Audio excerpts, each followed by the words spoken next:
Quiero comenzar comentándoles una anécdota que, bueno, no sé si será verdadera o será falsa, pero en todo caso es muy gráfica. Dicen que cuando Albert Einstein se hizo famoso por su teoría de la relatividad, comenzaron a invitarlo a dar charlas a muchas universidades, institutos, centros de estudio. Y él tenía contratado un chofer que lo llevaba de ciudad en ciudad, de pueblo en pueblo, a dar estas charlas. Y este chofer lo llevaba, él bajaba, el chofer para no aburrirse se bajaba y se sentaba en la parte de atrás y escuchaba toda la charla sobre teoría de la relatividad y sobre física y, por supuesto, aparentemente no entendía nada. Dicen que un día, en uno de estos viajes, Einstein le dijo al chofer que ya estaba aburrido de repetir siempre la misma charla y que quisiera liberarse de tantos compromisos. Y el chofer le dice, mire, la verdad yo he escuchado su charla tantas veces que yo podría repetirla exactamente igual. Y entonces acordaron que en el siguiente lugar, Einstein se puso el gorrito de chofer y el otro se puso el saco de Einstein y entró y dio la charla y la dio de manera impecable. Repitió paso por paso toda la teoría, incluyendo el dibujo de las gráficas y las fórmulas en la pizarra, ¿no? Mostrando que efectivamente podía explicarla al detalle.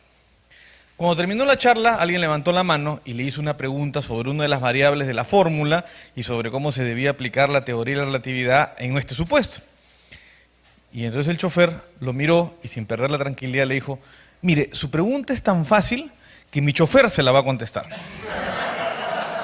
¿No? Cuando uno ve el derecho y cuando uno ve la formación que tienen los abogados, a veces se parecen al chofer. Es decir, hemos escuchado un rollo sobre las normas, un discurso sobre las normas, hemos escuchado cómo están estructuradas el derecho, hay unos principios que nos han enseñado y que a veces nos limitamos a contestar y a repetir una y otra vez sin tener muy claro qué es exactamente de lo que estamos hablando. El carácter formal, la idea del derecho positivo, ha llevado a que los abogados muchas veces utilicemos como la herramienta aparentemente más poderosa la memoria más que el razonamiento. Y cuando a veces viene alguien y nos pregunta, ¿pero esto por qué es? ¿Por qué la norma es así? ¿O por qué la norma es asá? No tenemos las herramientas para contestar. Y entonces tenemos que comenzar a buscar al fondo de la sala al que sí sabe por qué las cosas son así.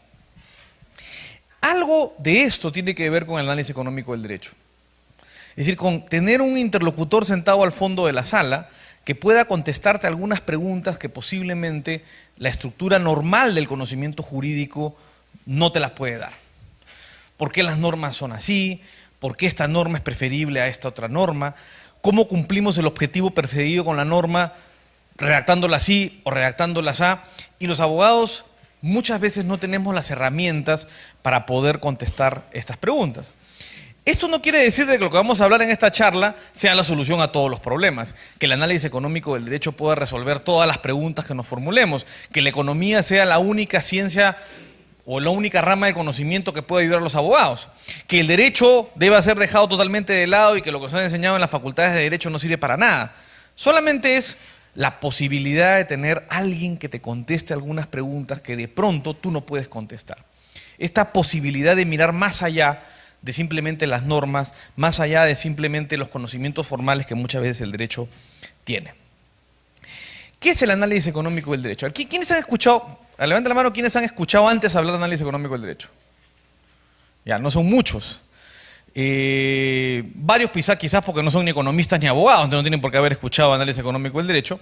Pero incluso cuando yo hago esta pregunta a un auditorio de abogados, no levanta la mano mucho más gente de la que levanta acá. Y curiosamente, cuando le hago la misma pregunta a un auditorio de economistas, tampoco levanta la mano mucho más gente. Hay una relativa ignorancia, aunque hay más conocimiento del que había hace 15 años o hace incluso 10 años. Hoy día la gente está un poco más al tanto, ¿no? En la mañana cuando Martín puso esta lámina con todos estos amigos o cercanos, o no sé cómo los puso, vecinos, ¿no? Habían varios que eran de análisis económico del derecho, o que su trabajo ha ayudado a enriquecer el análisis económico del derecho, pero mucha gente no los vincula con el análisis económico. ¿Qué cosa hace el análisis económico del derecho? Primero, regresemos a cómo definimos economía. En los cursos de economía, que casi todos hemos llevado, ¿cómo nos definen la economía? Recursos escasos, ¿no? La ciencia que nos ayuda a la asignación o a entender la asignación de los recursos escasos, ¿no? Casi con cambio de palabras. Bueno, quiero que se borren esa idea de la cabeza por ahora.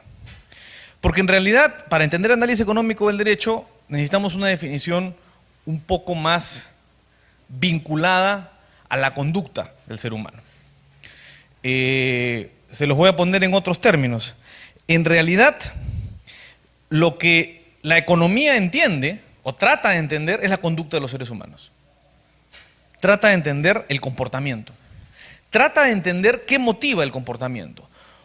Y eventualmente trata de predecir qué es lo que va a pasar con el comportamiento de ciertas situaciones.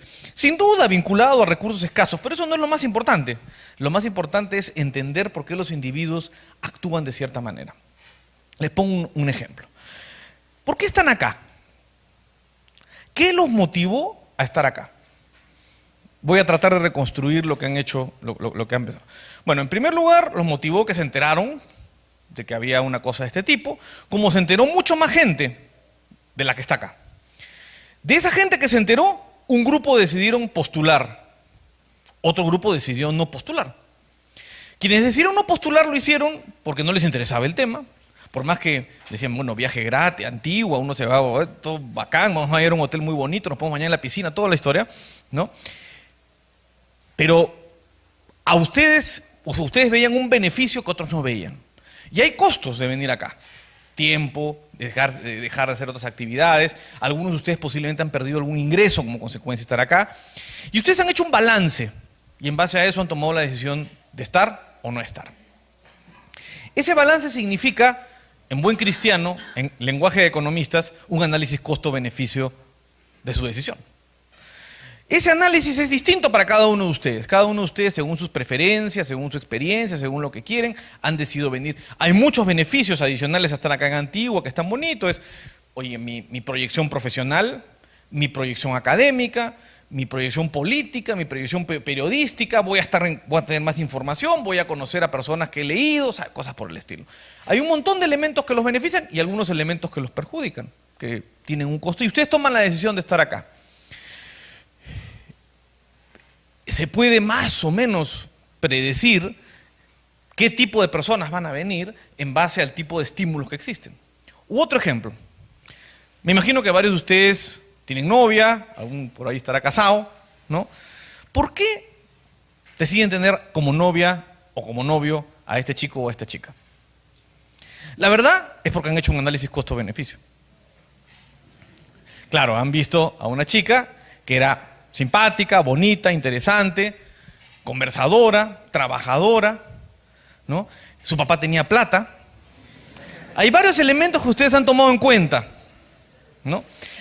A la par, han tomado en cuenta otra serie de elementos no necesariamente buenos. Cuando se molesta es antipatiquísima, no me deja salir con mis amigos, no puedo ir a tomar, tengo que regalarle en el día de San Valentín, Navidad, su cumpleaños, su papá es insoportable, no me puede ver, tengo que soportar sus chistes de mal gusto. Y uno arma, finalmente en base a eso y en base a la información disponible, una decisión. Esa decisión puede ser equivocada o no, pero han hecho una evaluación. Han definido que hay ciertos beneficios y hay ciertos costos y han tomado su decisión. Y después que toman la decisión, pueden obtener mejor información y descubrir que la estructura de costo-beneficio estaba equivocada o que estaba acertada. Y pueden confirmar su decisión y después casarse con ella o pueden decidir terminar a los 5 meses. Ustedes han tomado una decisión basada en algo que parece común a la conducta del ser humano, que es buscar lo mejor para cada quien.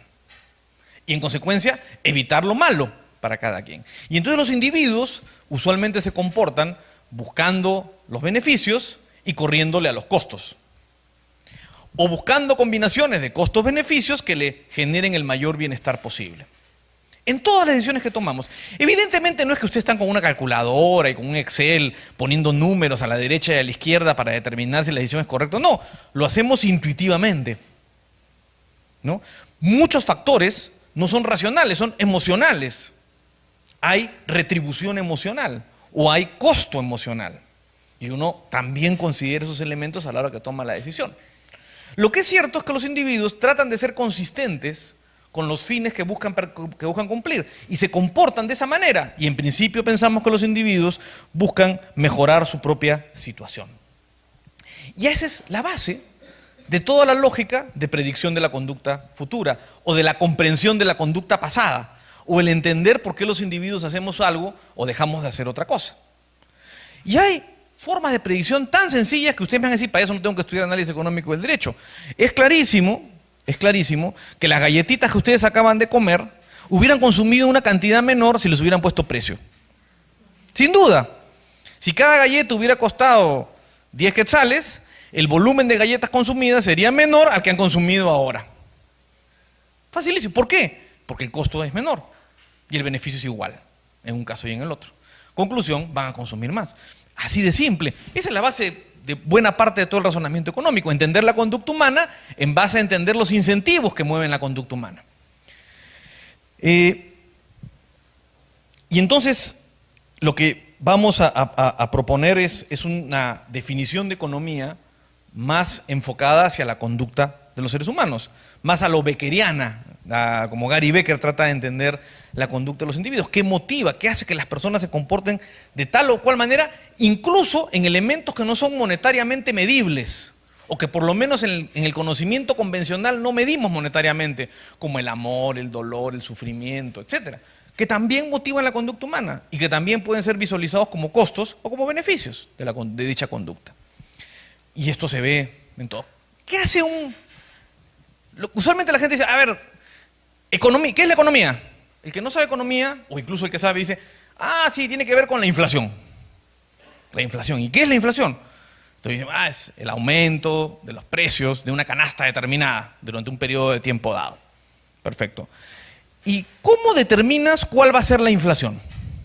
¿Cómo hace el ministro de Economía a comienzos del año para decirnos que la inflación del país va a ser 4% ese año? ¿Qué determina que los precios varíen? Y ustedes me dirán, el mercado. No siempre es el mercado, pero vamos a pensar que es el mercado. El mercado determina los precios. Muy bien, si el mercado determina los precios, entonces, ¿quién decide los precios? Pero el mercado no es nadie, el mercado es un concepto teórico. El mercado en realidad es un montón de personas de carne y hueso, consumidores y proveedores interactuando, que todos los días, en la bodega de la esquina, en el supermercado, en cualquier lugar, ejercen una negociación o una relación a través de la cual adquieren bienes y servicios. A precios que cada quien cree que está negociando o influyendo con su decisión, que está eligiendo. Millones de decisiones, millones de transacciones que determinan cómo van a ser los precios. Si el proveedor pone precio muy alto, le cae la cantidad de gente que está dispuesta a comprar y como consecuencia de esa caída, él tiene que bajar el precio.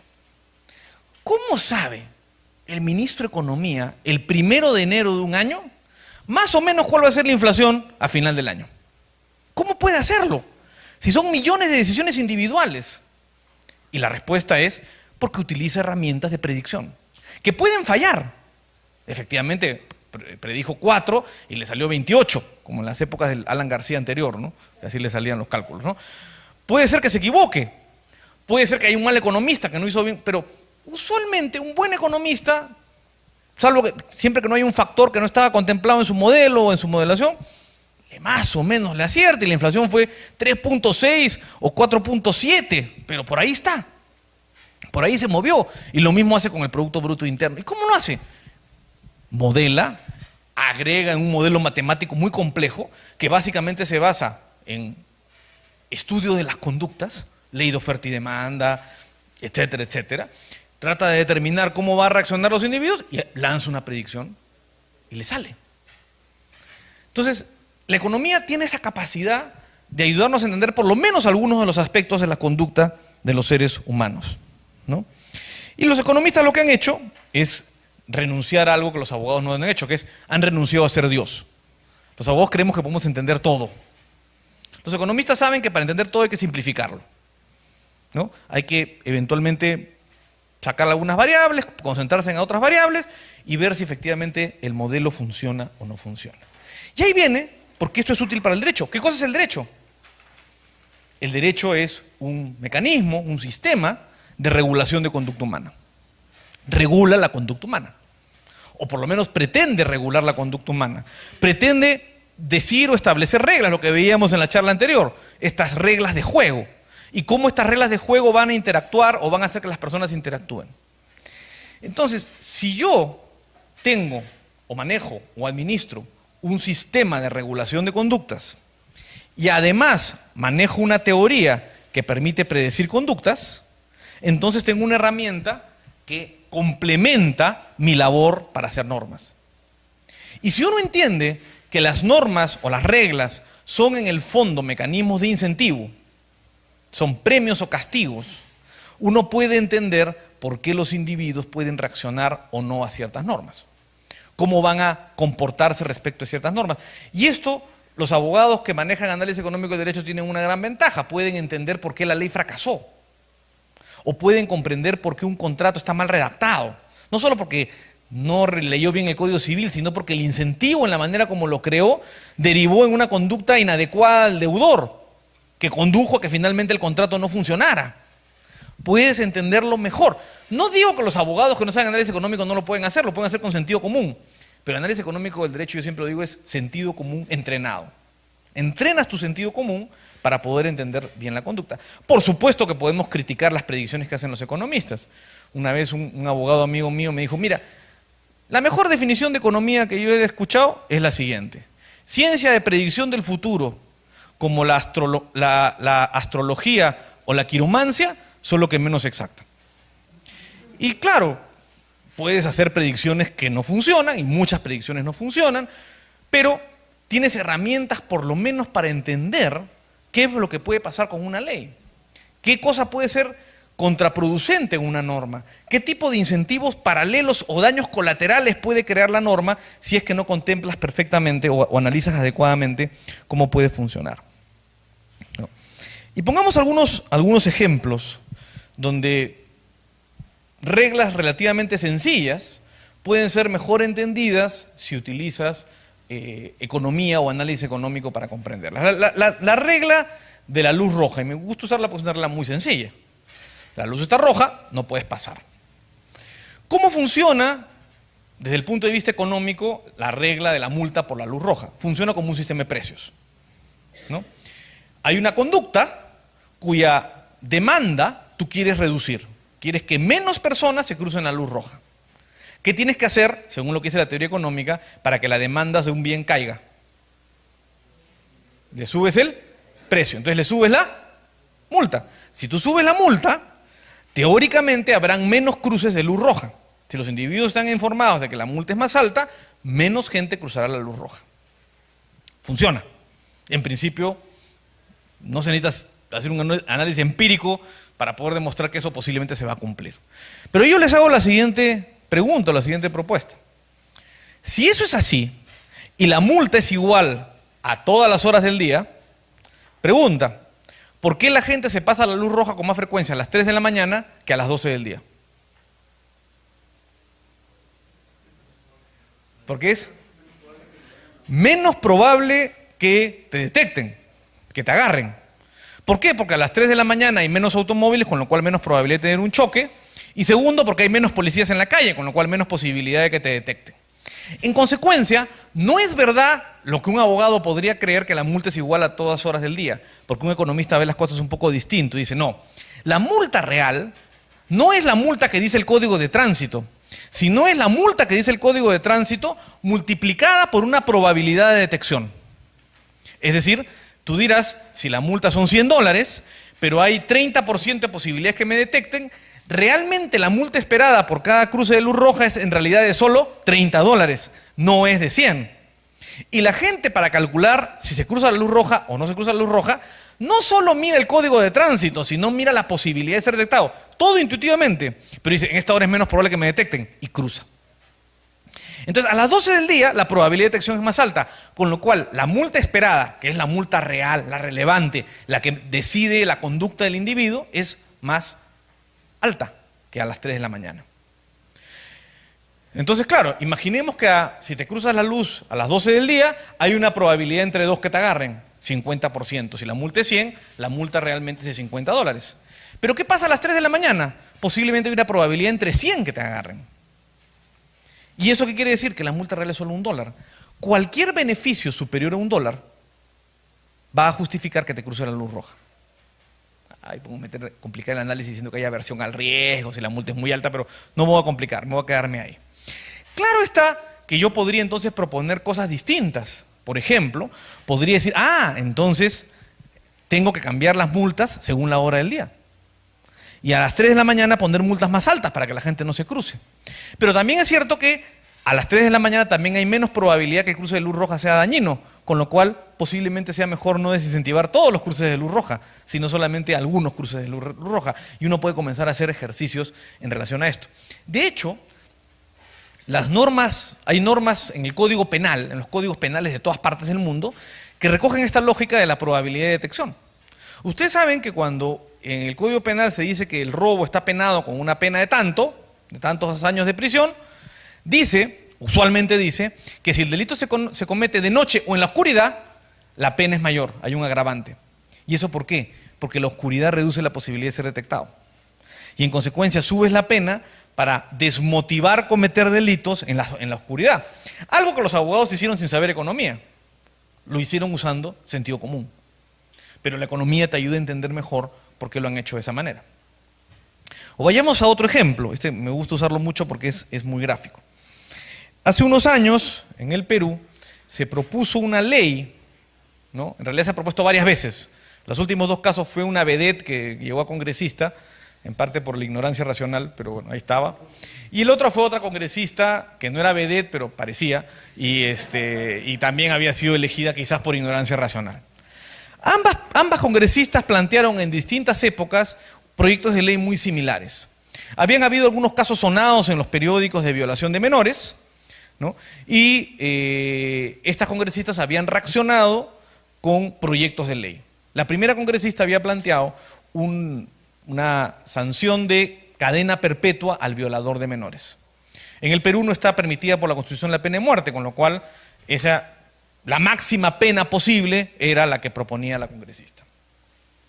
En el otro caso, la otra congresista proponía algo, iba más allá, planteaba modificar la Constitución para permitir el regreso de la pena de muerte para violadores de menores. Esa era la propuesta. Pero ambas proponían colocar la sanción más alta. Y la primera reacción que uno tiene es, oye, en delitos tan feos como la violación de menores, que parece un delito terrible, ¿no? De un abuso espeluznante, además que causa un daño tremendo a la víctima, ¿no? Es mejor poner la sanción más alta imaginable. Y entonces la primera reacción que uno tiene es consistente, que subirle el precio lo más posible. Pero fíjense las cosas que uno puede descubrir, y estos argumentos salieron y se discutieron en el momento que estas leyes se discutieron, y creo que contribuyeron a que las leyes no se aprobaran. Si yo soy un delincuente o un potencial delincuente, y lo que he dicho fuese cierto, es decir, que tengo una evaluación costo-beneficio para cometer un delito, yo voy a cometer un delito si los beneficios derivados de delinquir son superiores a los costos de delinquir, ¿no? En consecuencia, voy a decir lo siguiente: yo voy a cometer el delito, ¿no?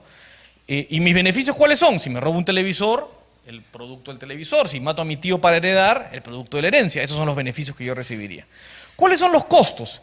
Hay algunos costos directamente asociados con delinquir. El delito, como toda actividad empresarial, tiene costos, hay que hacer inversiones. Entonces yo tengo que comprarme mi pistola, mi ganzúa, contratar cómplices, y esos costos son importantes para determinar si voy a cometer o no el delito. Pero además hay un costo que es exógeno a esta decisión empresarial, que es el costo legal, la sanción. Ya hemos aprendido que la sanción está determinada, 1, por la magnitud señalada en la norma, pero 2, por la probabilidad de ser detectado. Estas congresistas planteaban las dos que la elevación de la magnitud de la norma, de la sanción contemplada en la norma, iba a generar un desincentivo porque iba a elevar los costos de delinquir. Esa era básicamente la idea. Y así lo decían en sus proyectos, desincentivar a través de un aumento de la pena. Bien, pero sigamos analizando con mayor detalle. Pasemos al otro factor, no a la magnitud total, sino a la posibilidad de ser detectado. ¿De qué depende la posibilidad de ser detectado? Depende, 1, de la sociedad, del Estado, de las autoridades, de los jueces, los fiscales, la policía, y de su habilidad para poder identificar a un delincuente y capturarlo y llevarlo a la justicia y condenarlo. Segundo factor, la propia habilidad del delincuente. Los delincuentes organizan su conducta para evitar ser sancionados. Es decir, si yo quiero matar a uno de ustedes, no voy a dispararles ahorita. Voy a esperar a que en la oscuridad de la noche, ¿no?, a la salida del hotel, cuando salen a un bar, ahí les meto un balazo, porque si lo hago ahorita, tengo muchos testigos y voy a ir preso de todas maneras. Entonces, organizo mi capacidad, mi conducta de esa manera. Y además, tengo ventajas intrínsecas. Por ejemplo, hace un tiempo un amigo mío escribió un artículo, me mandó el borrador y yo le sugerí un cambio que finalmente hizo. El artículo se llamaba ¿En qué se parecen Johnny Walker y Pablo Escobar? ¿No? Y el artículo básicamente planteaba la siguiente tesis, que si no hubiese, era un artículo a favor de la legalización de las drogas, dice, si no hubiese sanción a las drogas, Pablo Escobar sería como Johnny Walker, que dicho sea de paso existió, sería un empresario reconocido. Y yo le dije, no, eso no sería así. Y efectivamente cambió el artículo. ¿Y por qué no sería así? Porque Pablo Escobar tiene habilidades para delinquir, no para fabricar droga. Lo que pasa es que cuando está prohibido el fabricar droga, entonces las habilidades para delinquir sirven para la droga. Entonces, si Pablo Escobar, digamos, si legalizar la droga, no es que Pablo Escobar se va a volver un empresario o se iba a volver un empresario reconocido, se iba a dedicar a otra actividad delictiva distinta. Y Johnny Walker se dedicaría a fabricar droga. Eso es más o menos lo que pasaría, ¿no? ¿Por qué? Porque la habilidad del delincuente, si yo soy un asesino, tengo que tener sangre fría, pues. Si yo me desmayo cuando veo sangre, no puedo ser asesino, ¿no? Si yo soy jefe de un cartel de narcotraficantes, tengo que tener las habilidades de corrupción, la sangre fría para matar a mis rivales, la sangre fría para hacer todas las cosas que hacen los narcotraficantes, ¿no? Y eso es algo que posiblemente sea consustancial a las habilidades de esa persona. En consecuencia, no es así que las personas van, que es al revés. La gente va donde siente que tiene habilidades competitivas. Ustedes nunca van a ver un carterista, esos que arranchan la cartera y salen corriendo, nunca lo van a ver uno que pese 150 kilos. Porque si pesara 150 kilos, no tendría ninguna ventaja competitiva para cometer ese tipo de delitos, ¿no? Entonces, el perfil de alguien que comete ese delito es una persona delgada, ágil, que trepa el muro como si fuera un gato, va a ir vestido con zapatillas, etcétera, y no va a ser una persona de 150 kilos. Entonces, hay una serie de elementos que dependen del propio delincuente.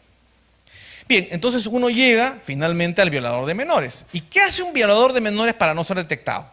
Hay varios elementos. Uno, posiblemente comete el delito fuera de la vista de otras personas, justamente para evitar que hayan testigos. Dos, posiblemente va a tener algún nivel de autoridad sobre la víctima. Es común encontrar que el violador suele ser el padrastro, el profesor, el sabe Dios qué, que puede tener alguna capacidad para que el niño calle y no cuente lo que ha pasado. Pero puede ser otra cosa. Puede también matar a la víctima. Si él mata a la víctima no va a poder ser testigo. Y si no hay testigo, entonces no hay forma de condenarlo. Entonces, matar a la víctima le genera un beneficio. Regresemos de nuevo a las propuestas de ley. Si la cadena perpetua o la pena de muerte son las máximas son las sanciones colocadas por estos delitos y son las máximas sanciones colocadas por el ordenamiento legal, ¿qué ocurre inmediatamente de producida la violación? Yo ya me hice acreedor a la máxima sanción posible. ¿Cuánto me cuesta matar a la víctima? 0. No cuesta nada, salvo que tenga alguna idea moral de que no debo matarlo, lo cual en un violador de menores me hace sospechar de su moralidad. Salvo que tenga una situación de ese tipo, como control, la única salida, digamos, la salida lógica es matarlo. ¿Por qué? Si yo lo mato, la capacidad de detección cae. La pena sigue siendo la misma, porque no me pueden poner 2 cadenas perpetuas o 2 penas de muerte. En consecuencia, ¿el resultado cuál va a ser? Que si tú apruebas esas leyes, vas a tener más casos de violación asociados a matar a la víctima. Con lo cual no puedes, a pesar de que esto más o menos parece claro, hay muchos códigos penales que cometen errores similares. En Perú hay una norma contra secuestros, que después de producir el secuestro, si has causado daño psicológico, ya cadena perpetua. Bueno, entonces, si te sabes que te van a agarrar, lo mejor es matar a la víctima. Porque de esa manera reduces la posibilidad de que te detecten, ¿no?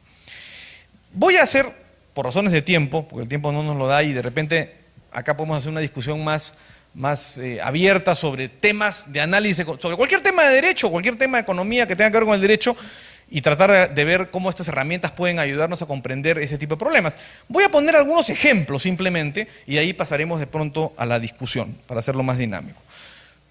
Una institución importante es la propiedad.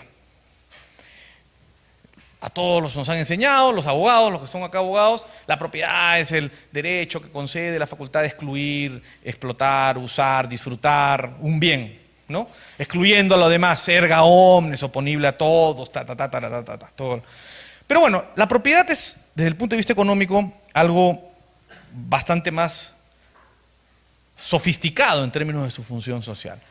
La propiedad tiene el mérito de internalizar las externalidades, es decir, los costos externos o los beneficios externos de una actividad. ¿Qué es una externalidad?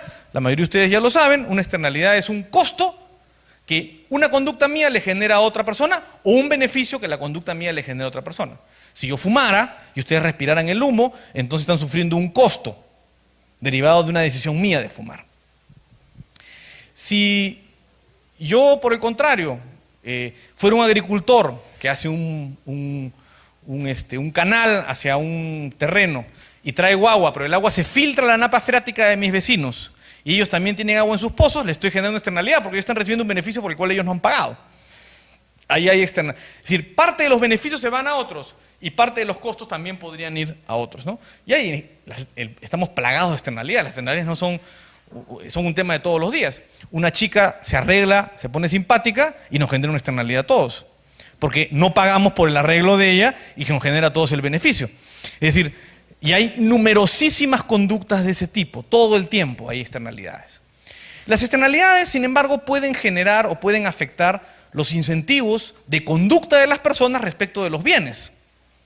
Si yo no puedo internalizar todos los beneficios o no puedo internalizar todos los costos, mi conducta no va a ser consistente con la escasez que el bien tiene. Y les pongo un ejemplo, que es un ejemplo que usa Posner. Le dice, imagínense una pastura abierta al público, común, bien público, declarado por el Estado, patrimonio del Estado, ¿no? Entonces nadie, más bien dicho, todos pueden usarlo porque es de todos. Entonces yo tengo una vaca. Tengo mi vaca y tengo que decidir si llevo mi vaca a pastar a esa pastura. ¿Y qué voy a decir? ¿Cuál es el beneficio? La vaca se engorda, da más leche, yo gano más. ¿Cuál es el costo?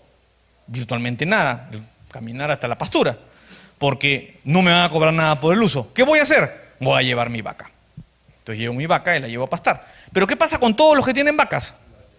Hacen exactamente el mismo análisis y el resultado es que el terreno se llena de vacas. Y hay tantas vacas que comienzan a sobrepastorear. ¿Y quién va a invertir en volver a sembrar los pastos, o en regarlos, o en abonarlos? Nadie. Porque si yo invierto, se lo comen las vacas de todos. Entonces tengo dos problemas. Uno, un problema de sobreexplotación del bien. Y dos, tengo un problema de falta de inversión en el bien, generado por la ausencia de derechos de propiedad. Si yo tuviera derechos de propiedad, entonces yo invertiría, y eso es el cambio en la segunda parte del ejemplo de Posner. Ahora esa misma pastura tiene un propietario, y tiene una cerca, y tiene una puerta, y tiene un guardián que controla la puerta. Entonces, ¿qué pasa cuando viene la vaca? ¿A dónde vas? A comer pasto. ¿Cuesta tanto? Ah, ya, acá está. Pagas y entras. ¿Qué hace el precio?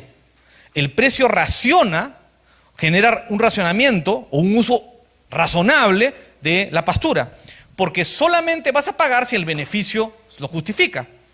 Y tú no vas a poner un precio que meta demasiadas vacas, porque si metes demasiadas vacas te acaban la pastura y entonces tu negocio se acabó. Vas a racionar el uso razonable del terreno. Y dos, vas a invertir en el terreno. Parte de tus ingresos lo vas a usar para sembrar, para regar. Y entonces la pastura va a ser sostenible en el tiempo. Tanto discusiones sobre temas ambientales cuando uno ve que este tipo de problemas pueden resolverse en buena parte usando estrategias de este tipo. Ya se resolvió así el problema de la extinción de los elefantes en Kenia, donde estaban por extinguirse porque eran un bien común, hasta que quisieron privatizar los elefantes. Entonces ahora, antes habían 300 elefantes, ahora hay 4.000. ¿Por qué? Porque el dueño los cuida. Ustedes nunca van a ver un titular diciendo, se van a extinguir las gallinas. ¿Por qué? Porque las gallinas son propiedad privada. No van a ver nada parecido. usualmente van a ver que se van a extinguir bienes que son animales que son bienes públicos y que en consecuencia no están alineados los incentivos para evitar su extinción. Entonces, y este ejemplo es en Libia, por ejemplo, o en varias zonas desérticas, el desierto en África, en varios lugares, vemos todas estas noticias que el desierto va creciendo y la gente se muere de hambre y nadie siembra. Bueno, en la época de los romanos, las mismas zonas no tenían ese problema. ¿Qué ha cambiado de la época de los romanos?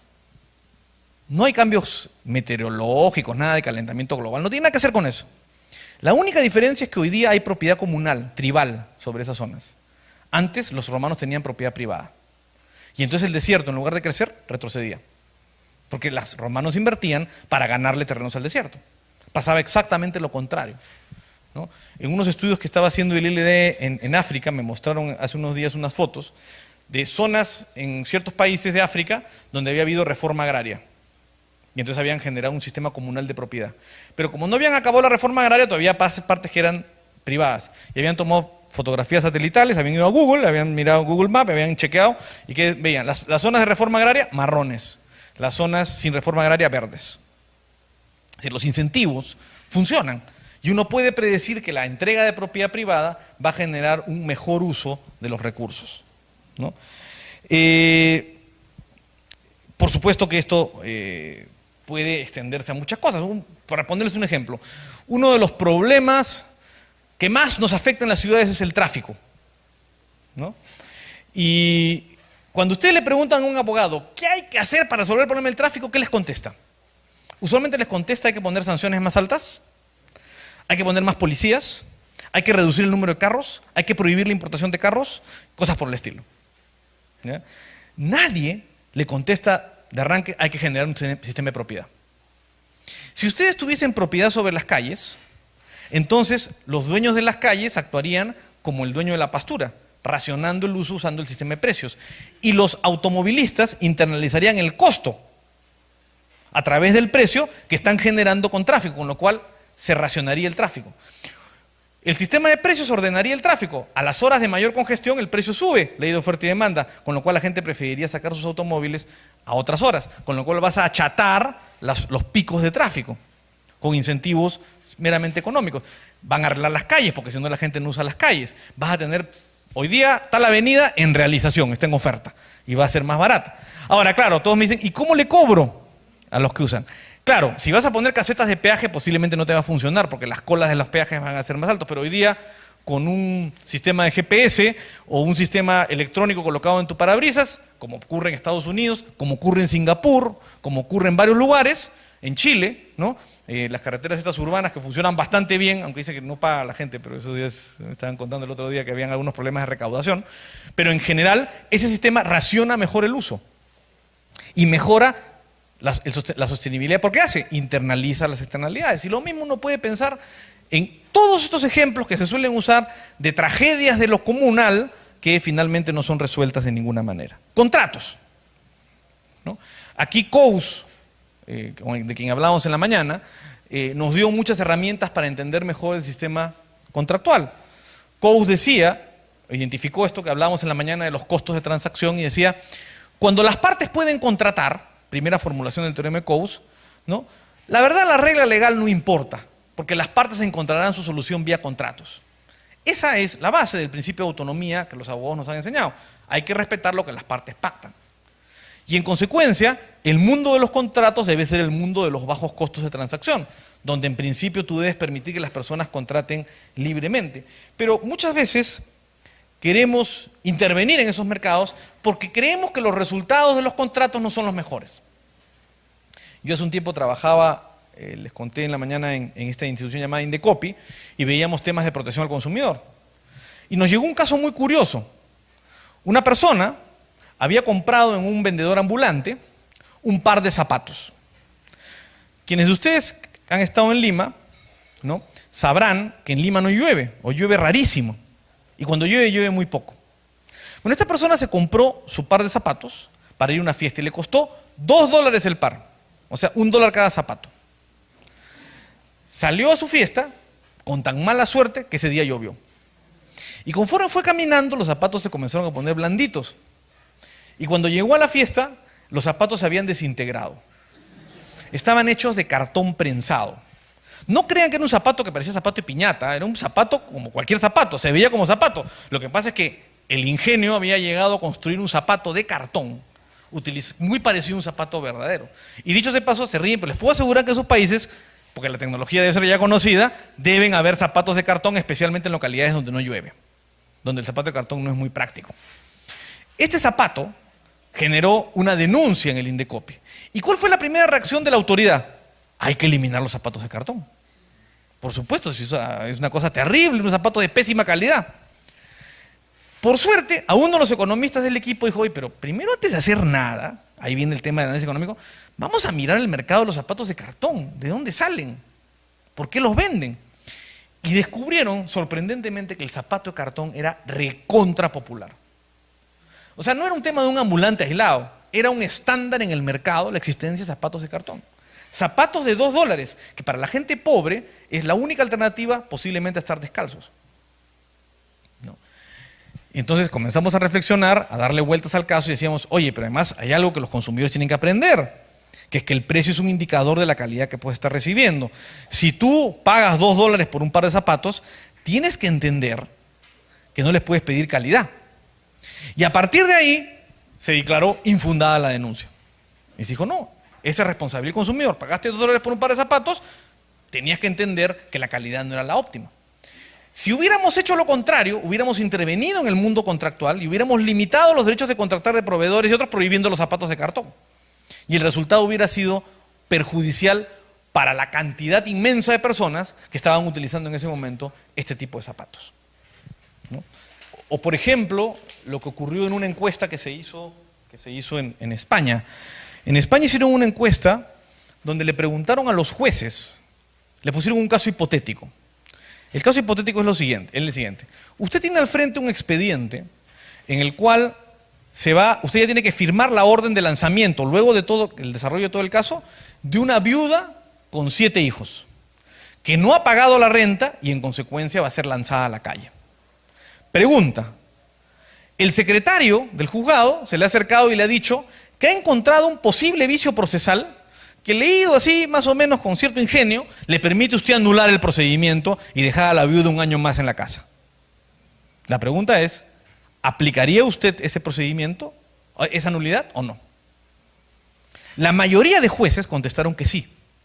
Y cuando se les pedía que justifiquen por qué, decían, porque en el fondo el derecho tiene que responder también al interés social de la pobre señora que está desprotegida, que es la parte débil, y no podemos cerrar los ojos a la realidad. Cosas por el estilo, declaraban la nulidad. Muy pocos jueces contestaron que no aplicarían la nulidad. Uno de esos jueces contestó lo siguiente. Dijo, la razón por la que no aplicaría la nulidad es porque perjudicaría a las viudas. Entonces todo el mundo dijo, ¿pero cómo perjudicaría a las viudas? Si al contrario, estás lanzando a la viuda a la calle. Claro, pues, pero si yo doy el mensaje a los dueños de inmuebles que las viudas son protegidas por los jueces, nadie le alquila a las viudas. Busco otro tipo de inquilino. Y entonces el resultado es que por proteger a esta viuda, perjudico a todas las demás viudas que no van a poder acceder a un alquiler. Y entonces este juez, usando sentido común, había hecho algo que era consistente con lo que te diría el análisis económico. En los contratos, en principio, tú tienes que respetar los términos a los que las partes han arribado. Y si las reglas determinan ciertas consecuencias y las partes han llegado a esas consecuencias o han aceptado esas consecuencias libres de coacción y con información adecuada, entonces no hay razón para intervenir en el contrato. Y el contrato tiene que ser respetado.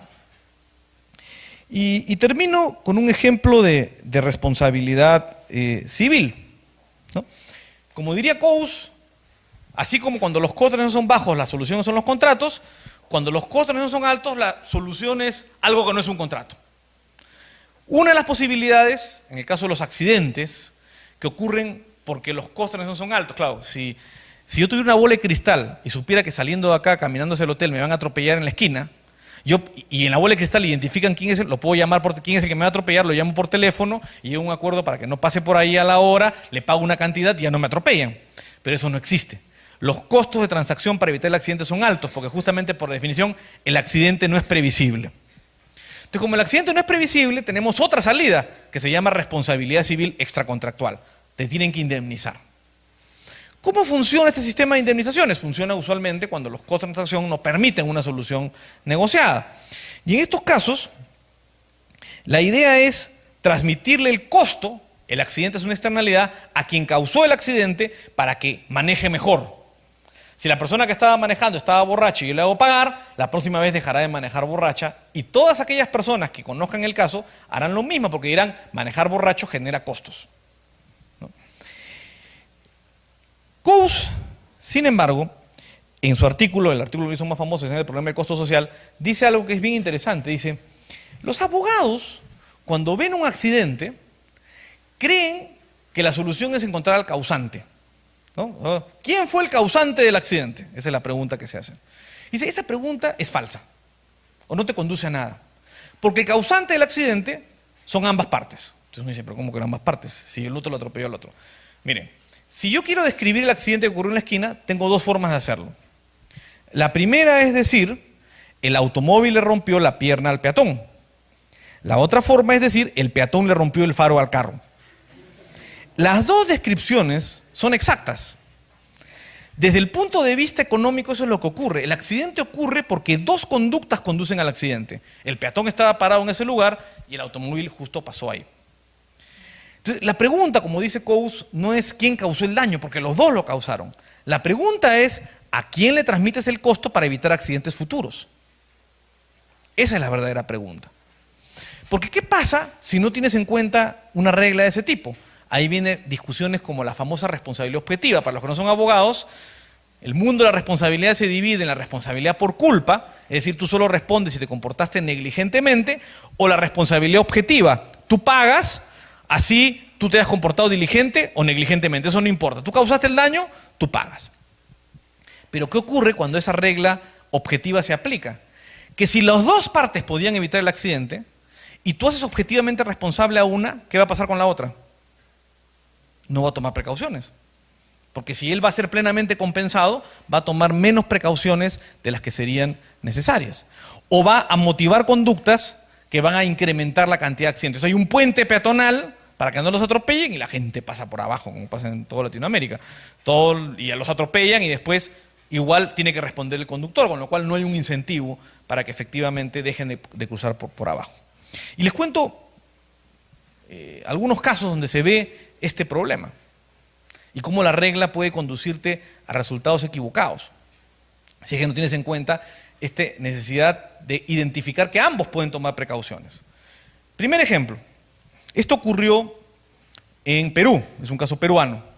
Había una empresa que se llamaba la Sauder Perú que tenía una fundición y esta fundición lanzaba humos que contaminaban el Valle de Hilo, un valle dedicado a la agricultura. Efectivamente, los humos reducían la productividad de la agricultura. En este valle se sembraba olivos, aceitunas, ¿no? Y los agricultores comenzaron a reclamar por los daños que se les estaban causando. El Estado dio una norma que regulaba un mecanismo de responsabilidad objetiva y decía, simplemente voy a medir cuánto produciría un predio promedio que siembra lo que siembra y cuánto produjo este predio.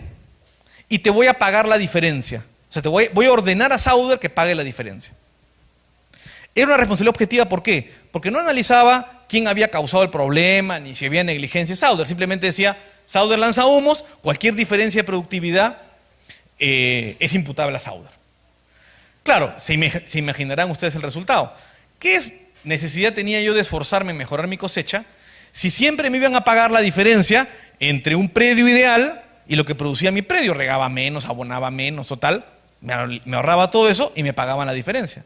Es más, se detectó que los agricultores cambiaron su esquema de cultivo. Comenzaron a sembrar ya no olivos que ya tenían, sino utilizaban terrenos pasivos para sembrar alfalfa. El olivo es muy resistente a los humos. Sufre, pero no sufre tanto como otros sembríos. La alfalfa es lo menos resistente a los humos. Sembraban alfalfa para autoinferirse daños. Y el resultado final era una pésima asignación de recursos. La Sauder, por supuesto, comenzó a cuestionar judicialmente todas estas indemnizaciones y el resultado final, como lo hubiera predicho Coase, es que se puso de acuerdo con los agricultores y fijaron indemnizaciones fijas, que generaban el incentivo correcto. porque yo te iba a pagar pasara lo que pasara. Y entonces tú recibías una compensación y la diferencia de productividad tenías todo el incentivo para sembrar bien y para no sembrar alfalfa. No tenía ningún sentido que la sembraras. U otro ejemplo, una señora, ¿no?, en Estados Unidos tenía por costumbre, no me pregunten por qué, porque me parece una costumbre muy curiosa, pero tenía por costumbre, después que bañaba a su gato, secarlo en el horno. Entonces ponía el horno bajito, bien bajito, y metía al gato un ratito y el gato salía seco, ¿no? Un buen día, su yerno le regaló un horno de microondas. Entonces decidió poner al gato en el horno de microondas y ponerlo bajito. Y por supuesto ya se imaginan lo que pasó con el pobre gato, ¿no? La señora demandó al fabricante de microondas por no haberle advertido que no se podía secar gatos en el microondas. Y lo más curioso es que ganó. Y si ustedes compran un microondas que esté destinado al mercado norteamericano, van a ver que en las instrucciones del microondas dice no secar animales vivos en el horno. Lo cual es absolutamente absurdo. Y quien le dice, ¿quién es el estúpido que ha redactado esto? Bueno, no es el estúpido fue el juez que dijo que tenía derecho a una indemnización, ¿no? Y crea una regla en la cual ya los consumidores sienten que cualquier tontería o estupidez que hagan va a ser compensada, con lo cual no tienen incentivos para la conducta razonable. U otro ejemplo, este caso lo deben haber escuchado, el famoso caso McDonald's. Quienes han entrado a esta página que se llama los Stella Awards, otra página parecida a los Darwin, pero es Stella, que da premios a sentencias extrañas, ¿saben por qué se llama Stella Awards? Porque la señora del caso McDonald's se llamaba Stella. Entonces, en honor a la señora, le han puesto los Stella Awards. ¿Qué le pasó a los que no conocen, para los que no conocen el caso? La señora se compró en McDonald's un café caliente. Cuando estaba manejando, porque lo compró en la ventanilla, en un semáforo se detuvo, lo colocó entre sus piernas y le sacó la tapita para echarle el azúcar. Y por supuesto, se le cayó el café y le quemó horrible en una parte donde nadie quiere quemarse, ¿no? Entonces, fue al hospital, unas quemaduras espantosas, etcétera, etcétera. Fue a juicio. ¿Y qué resultó del juicio? Del juicio resultó que el jurado le asignó, si no recuerdo mal, $200,000 de daños. Pero además le concedió lo que se llaman daños punitivos por $2 millones por las quemaduras que había sufrido. $2.200.000. Yo les pregunto, si yo tengo un café caliente y me dicen que si me lo tiro encima me pagan $2.200.000, ¿qué harían? Yo me aguanto y me lo tiro, porque la verdad es un gran premio para un costo relativamente reducido. Entonces, fíjense el incentivo que la sentencia crea en términos de... Porque no entiende, quizás la sentencia está pensando solo en que compensar a la víctima, etcétera, etcétera. Más allá, además, que yo creo que la señora era responsable de lo que había pasado. A McDonald's le imputan responsabilidad porque su café es muy caliente. Es demasiado caliente. Y por más que demostró que los consumidores preferían el café caliente, no le hicieron caso y han tenido que bajar la temperatura del café para poder responder a ese tipo de situaciones. Entonces, el derecho es bastante más, veíamos en la mañana, que la ley. Y entender la ley significa entender un contexto mucho más complejo. Y sobre todo, entender cómo hacer leyes significa entender un contexto mucho más complejo que el conocimiento legal. El análisis económico del derecho ayuda a darte herramientas, a entender cómo los incentivos funcionan, cómo el sistema legal, que no es otra cosa que un gran sistema de precios, pero es un sistema de precios muy manipulado, porque el legislador, el gobernante, el juez pueden cambiar las reglas y pueden cambiar los precios. Y si no cambian los precios de una manera razonable, terminamos teniendo ejemplos como los que he estado comentando, que te conducen a absurdos. Entender el funcionamiento de los incentivos que la ley genera es clave, ¿no? Dicen que cuando Moisés bajó del monte Sinaí con las tablas de la ley, ¿no?, se le acercó todo el pueblo y comenzó él a leer los 10 mandamientos. Y cuando llegó al mandamiento que decía no cometerás adulterio, todos comenzaron a reclamar. Y la protesta se puso muy agresiva y la gente quería ir a romper las tablas. ¿Cómo es posible que prohíban ese tipo de conducta?, ¿no? Y por supuesto que en ese momento Moisés no atinó otra cosa que decir, miren, eso dice la ley, vamos a ver qué dice la jurisprudencia, ¿no? Que es una forma de decir, oye, en realidad la ley es más que la ley. En el fondo la ley es cómo la ley se aplica. Y aplicar la ley o crear la ley significa de alguna manera entender cómo la ley funciona. Y entender los incentivos que la ley puede crear, ¿no? Bueno, les agradezco muchísimo su atención y quedamos para las preguntas. Mario de Colombia. Esta mañana la verdad me impresionó mucho su charla. Quiero decirle que lo hizo de muy buena forma. Sin embargo, me parece que, pues, tal vez por el tema del tiempo y la estructura de la exposición, le faltó comentar sobre cómo se legitimaban ese marco de reglas formales del que usted tanto se refirió esta mañana. Y dentro de toda esa exposición y concatenándola con lo que había dicho ayer Piñera, llegué a unas conclusiones que le quiero compartir. No me va a demorar 2 minutos. Esa legitimidad, ese marco de reglas formales se da por el proceso que conocemos como democracia, el voto. Y a su vez, como usted también explicó esta mañana, ese voto en la gran mayoría de nuestros países se hace de manera irracional. Y adicionalmente a eso hay que sumarle la poca participación que, pues, la gran mayoría de nuestros países exhiben en sus elecciones comunes y corrientes. Eso a su vez lleva digamos, a la poca credibilidad del marco institucional y a la no interiorización de todo ese marco de reglas formales que como consecuencia trae el subdesarrollo. Me preguntaba con la exposición ayer del doctor Piñera que el proceso en Estados Unidos se hizo de manera muy diferente a como se hizo en Latinoamérica. El proceso en Estados Unidos o más bien los padres fundadores no fueron elegidos popularmente y esa constitución no fue ratificada popularmente. O sea, ese acuerdo de reglas formales no tuvo ningún proceso de legitimación, fue impuesto a la sociedad americana y ese conjunto de reglas tiene hoy mucha más validez que cualquier constitución de nuestros países donde se escogen a asambleístas y después se envía a referendo para que sea aprobado por el pueblo. Entonces, mi comentario es, ustedes, si se lo pregunto a todos los del Cato aquí, no deberían, o pues más bien no deberíamos emular el ejercicio americano y escoger un consejo de sabios que nos diseñara una superconstitución e implementarla de forma, unilateral en el pueblo para que ese acuerdo de reglas formales nos permitieran salir, estructuralmente del subdesarrollo. A ver, tu pregunta tiene varios puntos interesantes. Punto 1, coincido con casi todo lo que has dicho, que entiendo que fue lo que dijo José Piñera. Solo que quisiera complementarlo con una idea adicional, y es que las reglas de la Constitución norteamericana no hayan sufrido una legitimación ex ante, es decir, que la Constitución no haya sido aprobada a través de un mecanismo popular, electoral, de votos, no significa que la Constitución norteamericana no haya estado sujeta a un proceso de legitimación. Lo que pasa es que es un proceso ex post. Si estos hubieran colocado cualquier cosa en la Constitución, posiblemente la Constitución hubiera caído porque se hubiera deslegitimado frente a los ciudadanos.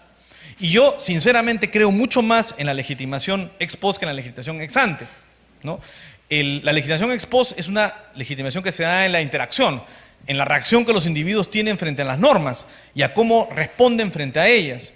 La legitimación ex ante es lo que la mayoría dice, que no necesariamente es la mejor regla para la mayoría. Y eso puede tener un problema. Yo sí creo que las mejores constituciones son técnicas, no populares en términos de cómo se legitiman, y en eso estoy de acuerdo, ¿no? Pero también creo que cuando hablamos de reglas, la legitimación, la que realmente puede ser importante, es la legitimación ex post, es decir, cómo los sistemas, cómo la gente responde a los sistemas de reglas que les ponen delante. Y en eso el análisis económico te puede ayudar. Evidentemente es imposible predecir cómo la gente va a reaccionar con certeza a algo, pero el análisis económico te ayuda a ver cuáles son los beneficios y cuáles son los costos de las normas, quiénes son los ganadores y quiénes son los perdedores de esta norma, y a partir de ahí entender qué tal nivel de legitimidad puede alcanzar en un contexto dado. Lo que pasa con nuestras normas, o sea, nosotros tenemos 2 problemas de legitimidad. El sistema está deslegitimado. La gente no cree en lo que el sistema arroje, por más bueno o malo que sea. Simplemente como el sistema está mal, la gente no cree en el derecho, la gente no cree en los jueces, la gente no cree en la policía, la gente no cree en general en el esquema, y entonces a partir de ahí no cree en ninguna de las reglas. Pero lo segundo es que además las reglas son a veces tan estúpidamente diseñadas o están tan mal hechas que no se legitiman. ¿Qué te legitima en el fondo una regla? La sensación de bienestar que la regla puede generar. Que la gente puede entender que esta regla tiene que ver con el bienestar, con la seguridad, con sus ingresos, con sus oportunidades, con su libertad de elección, etc. Entonces, eso es lo que te legitima las reglas. La gente, después que ve la regla, ve si la regla genera beneficios o genera costos y si estos costos son mayores o menores. Entonces, el análisis económico te puede ayudar a entender cuando haces la norma cómo la gente va a reaccionar. Y los sistemas tienen que ser flexibles. Alguien preguntaba en la charla anterior si el common law es mejor o peor que nuestro sistema de derecho civil. Y yo soy un convencido que el common law es mejor. Y la razón por la que el common law es mejor es que porque el proceso creativo de las normas es totalmente distinto. Damasca, que es un profesor húngaro pero que enseña en Estados Unidos y que en consecuencia maneja los sistemas, decía que nuestro sistema de reglas es creado en nuestros países, en los países del famoso sistema romano-germánico, romano-canónico, como lo quieran llamar, es creado por unos individuos que llamamos los juristas. Los juristas son unos individuos que se sientan alrededor de una mesa a discutir sobre qué ley es mejor, qué autor tiene más razón. Lo único real que hay sobre la mesa de discusión son lápices y papel. No hay nada más. En base a eso generan normas, especulan sobre las normas. El proceso de formación de las reglas en el common law es un proceso en el cual los jueces crean reglas a propósito de un caso concreto. Tienen gente de carne y hueso delante. Tienen un problema real, saben lo que está pasando. Y crean una regla que responde a ese algo. Y si la regla es mala, la gente sigue litigando para cambiarla. Tiene un cierto efecto similar a la oferta y la demanda. Y entonces la regla se va legitimando en un proceso continuo de interacción. Y esto, que es una regla que tiene cierta estabilidad, pero que al mismo puede cambiar en este proceso. Es mucho más real. Entonces, el análisis económico te ayudará, en un caso o en el otro, a entender o a diseñar normas que tienen más posibilidad de ser legitimadas por las personas porque van a reaccionar más en el bienestar o en el interés de las personas a las cuales las normas se les va a aplicar, ¿no? Roberto, de Chile. Una cosa que no me quedó clara a propósito de cómo la propiedad se ve afectada por el análisis económico del derecho, tiene que ver con lo que tú decías de privatizar las calles, los predios, todo eso. Tú mencionaste que en Chile se han hecho autopistas que han funcionado muy bien, pero hay un montón de gente de escasos recursos que no tiene acceso a estos bienes y que cada vez ve más limitada su posibilidad de acceder a calles. Cada vez tiene menos calles por las cuales puede transitar. ¿Qué pasaría si eso se hiciera más extenso? ¿Qué pasaría si cada vez hubiera más bienes a las que la gente que, incluso aunque el costo de ocupar esos bienes sea menor, hubiera gente que no pudiera tener acceso a ellos? ¿Cómo se hace cargo el análisis económico del derecho de esa gente que en fondo viven de asistencialismo? Lo que pasa es que ahí tu problema es distinto. Yo creo que ahí estamos comenzando al revés en diagnosticar el problema. Entonces, partes del supuesto de que como hay personas que no tienen ingresos, entonces no pueden pagar por el uso de la calle. En primer lugar, no conozco a nadie que haya llegado a un sistema de privatización de todas las calles, ¿no? Sino que se privatizan algunas calles que usualmente efectivamente pueden derivar a que el uso de las calles sea por las personas que pueden pagar más por el uso de ellas. Y en buena hora, como pasa con cualquier otro bien, ¿no? Y viene el argumento de, oye, no, pero ¿qué pasa con las personas que no pueden pagar? Están siendo discriminadas por su ingreso, etc. Bueno, lo mismo puedes aplicarlo para cualquier cosa. A nadie se le ocurre decir, además va a salir el argumento constitucional de la libertad de tránsito. ¿Por qué me van a cobrar por usar una calle? Bueno, y la respuesta es, entonces ¿por qué te cobran por usar un avión? También, yo me quiero a Estados Unidos, pero no puedo pagar, entonces tengo derecho a que me pongan en un avión. Bueno, en principio yo creo que el problema tiene que ser atacado al revés. Tu problema es cómo generas estrategias que generen desarrollo, que hagan que la gente sea menos pobre y pueda eventualmente asumir el costo de los costos que efectivamente generan a la sociedad. Ahora, posiblemente vas a tener, por problemas de viabilidad política, de establecer sistemas en los cuales no puedes privatizar todas las calles. Vas a tener que privatizar algunas para que en esas se pueda cobrar y en otras posiblemente vas a poder tener tránsito libre, como pasa en varios lugares del mundo, donde hay carreteras pagadas y hay carreteras que son libres y tú puedes escoger cuál de las dos puedes utilizar. Lo ideal, sin embargo, va a ser que en un momento dado todo esté pagado. Porque sí es un principio de que si yo utilizo un bien, debería asumir su costo, porque si no voy a tomar una decisión inadecuada sobre ese bien. Pues como esta tarde hemos venido hablando de temas jurídicos y de derecho y estas cosas, pues me surge respecto, por ejemplo, el tema del terrorismo, porque actualmente en Estados Unidos se ha discutido mucho, por ejemplo, cómo se tendría que tratar a los terroristas, por ejemplo, en las técnicas para investigar o prevenir actos a futuro, pero hay gente que se opone porque dice que es como si estuviera rompiendo la ley, pero hay otros que lo apoyan porque dicen que es una manera de proteger o prevenir actos terroristas. Entonces, como esto está relacionado con el derecho, los jueces, yo quería saber qué opinabas respecto a eso. Bueno, ese es un dilema antiguo, muy antiguo, respecto a la eficacia de la ley frente a los derechos individuales, ¿no? Y es un dilema complicado de resolver, muy complicado de resolver, porque, digamos, desde un punto de vista enteramente económico, tú sí puedes sostener que un cierto nivel de errores o de excesos en los procesos de investigación o incluso de juzgamiento van a generar un cierto tipo de error. Vas a condenar inocentes o vas a someter a procesos inocentes o vas a limitar derechos de inocentes para poder agarrar a los culpables. Y entonces vas a entrar a un dilema, digamos, de hasta dónde puedo llegar, ¿no? Yo siempre, las primeras veces que yo vi estas películas americanas donde hay un error en la investigación porque el policía no le leyó sus derechos a la persona detenida, o el policía entró y no tenía una orden de cateo, o abrió la maletera sin tener una causa justa para abrir la maletera y el señor sale libre, y todos tenemos este sinsabor. Es más, en las películas se encargan de mostrarnos ese sinsabor porque no entendemos por qué pasa eso. Claro, después te explican que eso pasa porque a partir del derecho de esta persona, que en realidad no debería haber sido protegido, porque en el fondo esta persona es decir un delincuente, estás protegiendo a todos los demás de los excesos que la policía o los investigadores o los jueces puedan tener. Y el terrorismo te exacerba esa situación, porque estás frente a criminales con una capacidad inmensa de causar, o sea, un daño catastrófico. No estás hablando de un asesino, estás hablando de la posibilidad de matar 3.000 personas, como ocurrió en la de las Torres Gemelas. Entonces, entras a un dilema mucho más complicado, ¿no? Todos los sistemas legales del mundo, yo no sé si con justificación o no, tienen excepciones, sistemas, regímenes de emergencia, de situaciones de este tipo, para reaccionar a este tipo de situaciones. En teoría, los economistas te dirían, lógico, cuando el costo se incrementa por una situación de crisis, se justifica una limitación de los derechos de las otras personas, asumir el costo y limitar esos derechos. A mí lo que más me preocupa es cuando eso no tiene un límite. O sea, cuando tú comienzas con esta excusa y comienzas a avanzar y avanzar y avanzar y avanzar, y ya no tiene límite. Porque fíjense ustedes, todos los regímenes totalitarios que han cometido excesos, o autoritarios que han cometido excesos, todos siempre se fundamentan en ese mismo argumento. Dice, tenemos que reaccionar frente... Chávez lo usa todos los días. Tú subes los precios, te expropio tu bien. Hay una razón para hacer una cosa de este tipo.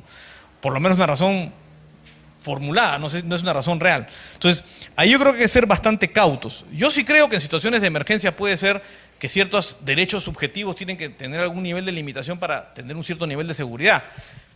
La gran pregunta es, ¿hasta dónde eso es legítimo? ¿Hasta dónde puedes permitir eso sin socavar la base misma de los derechos individuales de las personas? Y esa es una pregunta, digamos, yo no soy experto en políticas antiterroristas para poder contestarla, pero me imagino que el límite está bastante más acá de lo que creemos, ¿no?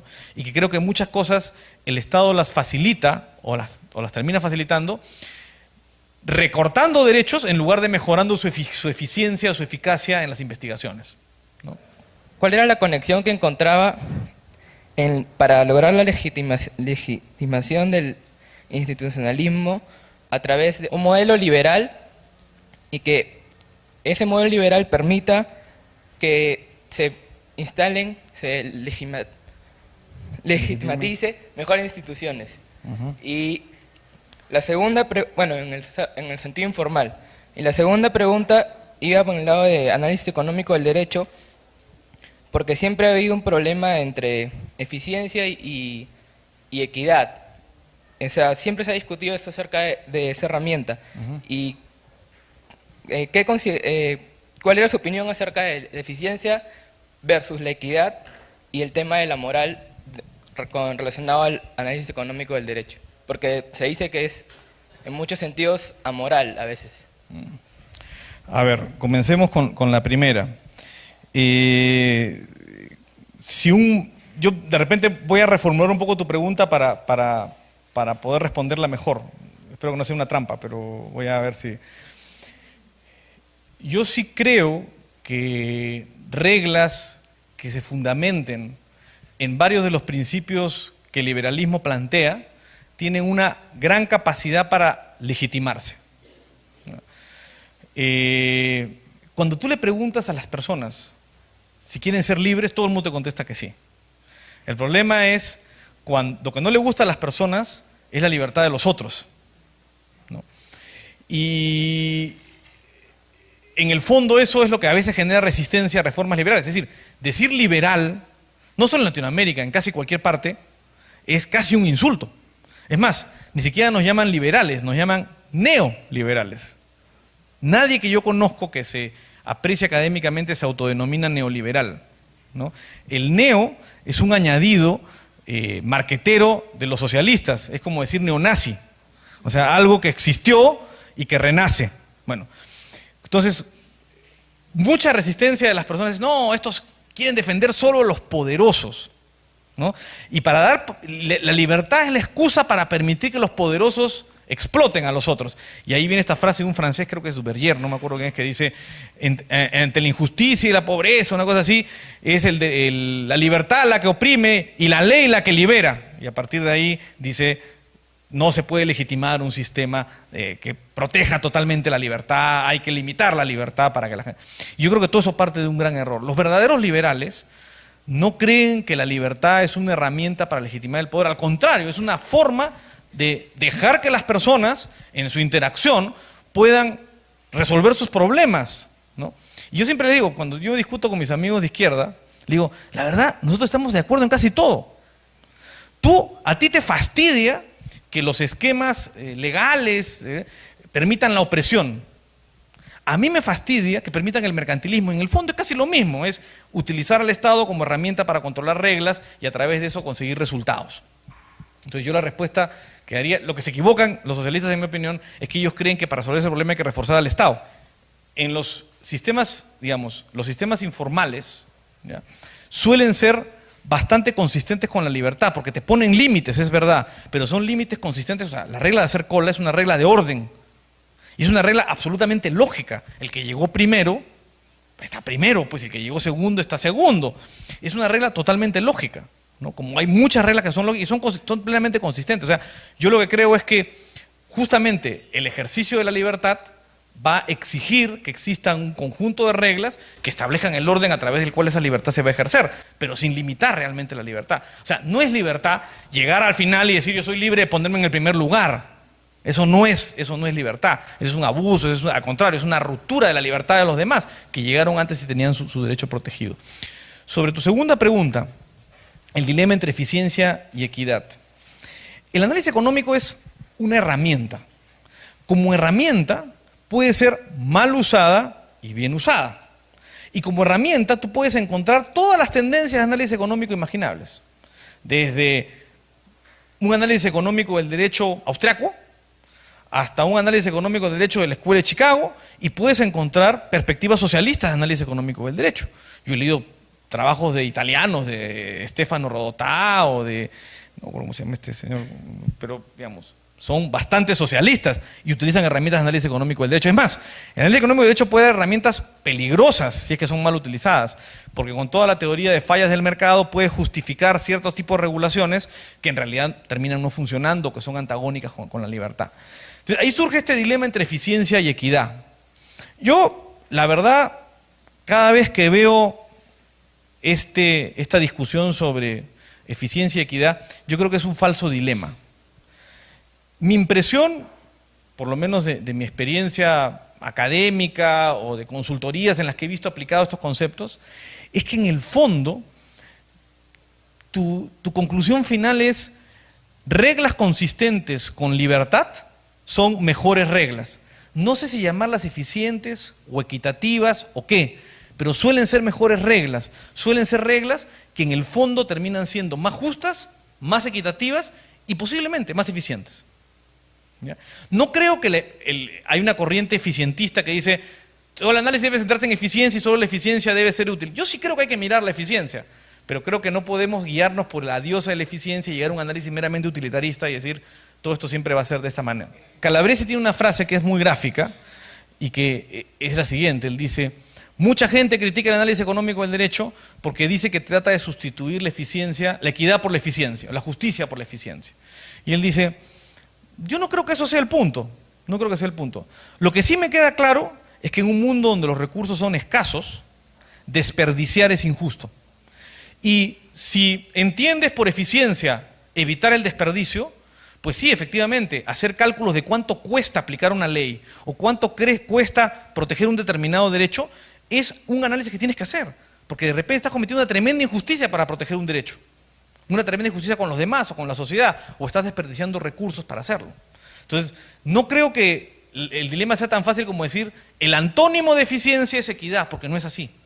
No es que sean antónimos. Yo creo que son mucho más complementarios de lo que uno puede creer. Depende tu definición de equidad. Si por equidad entiendes que es el derecho que tengo de tomar lo que otro tiene para ser más igual al otro y tomarlo así como me da la gana, bueno, sí, posiblemente ahí sí hay una incoherencia, ¿no? El 2004, cuando yo estaba más o menos en quinto año de sociología, tuve la oportunidad de hacer prácticas en el Congreso y en algunos despachos. Y ahí revisaba algunos proyectos de ley y había un subtítulo que se llamaba costo-beneficio. Y esos costos-beneficios, esos párrafos tenían un análisis bien pobrísimo, que cualquier persona se daría cuenta del nivel de análisis que había ahí. Y otro criterio de los congresistas era tener la mayor cantidad de leyes independientemente de su calidad. El que tenía 100, 50 leyes era el mejor ahí. Entonces, frente a esa realidad, ¿qué es lo que se puede hacer para que haya en ese campo de acción un mejor análisis económico del derecho? De repente, la Cámara de Diputados, senadores, o de repente un filtro para que haya mejores congresistas. ¿Qué es lo que se puede hacer para mejorar eso y evitar los costos que al final nosotros pagamos, ¿no? A ver, ahí hay varios temas y todos bien diversos. Punto 1. Comencemos con el tema de análisis costo-beneficio. Efectivamente, en Perú hay una ley, en realidad es el reglamento del Congreso, que tiene rango de ley, que dice que no se admite a trámite un proyecto de ley si no viene acompañado por un análisis costo-beneficio. Por supuesto que los congresistas no tienen la más mínima idea de cómo es un análisis costo-beneficio, y la verdad no hay más definición que lo que les acabo de leer. Dice algo así, acompañado de un análisis costo-beneficio. Han habido N consultorías en el Congreso, algunas de las cuales yo he participado, para hacerles el esquema de análisis. Y yo básicamente planteo que es un esquema muy sencillo, identificar ganadores, perdedores, hacer un análisis de quiénes ganan, quiénes pierden, ¿no?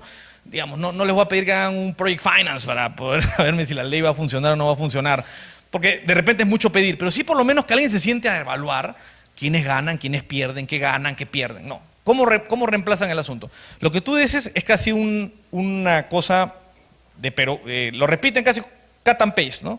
Dice, la presente ley no tiene ningún costo porque no irroga gastos para el Estado y es muy buena para la sociedad. Punto, se acabó, ¿eh? Eso es todo lo que dicen, ¿ya? Hay algunos que sí, con más responsabilidad, ponen algo más, pero la mayoría ponen eso, que además, dicho sea de paso, es absolutamente falso. Primero, costos solo están contabilizando el costo público, no están contabilizando el costo privado, es decir, el costo que los privados tienen que incurrir para cumplir con la ley. Dos, es mentira que no irroga gasto público. Es una norma que dice, por ejemplo, que se aumentan las sanciones de tal cosa. Bueno, eso quiere decir que hay que gastar más en policías. O eso quiere decir que hay que gastar más en recursos para implementar la ley. O sea, eso es mentira que no irroga gasto público. Sí irroga gasto público. Y en tercer lugar, no hay ningún análisis de los beneficios. No se identifican quiénes ganan, quiénes pierden, qué es lo que deberías tú analizar para hacer más transparente el proceso, ¿no? Entonces, y efectivamente los congresistas compiten por quién presenta más proyectos de ley. Entonces presenta proyectos de ley para declarar días, el día del emolientero, el día del zapatero, el día no sé qué. Y claro, esos proyectos los aprueban. Entonces dicen, yo tengo 100 proyectos de ley aprobados, pero son todos de esa calaña, no sirven para nada. Entonces, ¿cómo mejoras el sistema? Hay varias posibilidades de pensar en mejorar. Uno es mejorando los sistemas de elecciones. Perú tiene la desgracia de que el Parlamento se renueva completo cada 5 años. No tiene renovación por tercios ni por periodos menores. Con lo cual, la competencia está muy limitada en términos de cómo funciona el sistema electoral para generar incentivos correctos, ¿no? La gente entra, 5 años, aprovecha el cargo y después se va feliz y contenta, sabe que no lo van a reelegir y ahí acabó el tema. El Congreso funciona bastante mal. Los sistemas de elección, voto obligatorio, con lo cual tienes personas votando que no le importa por quién vota.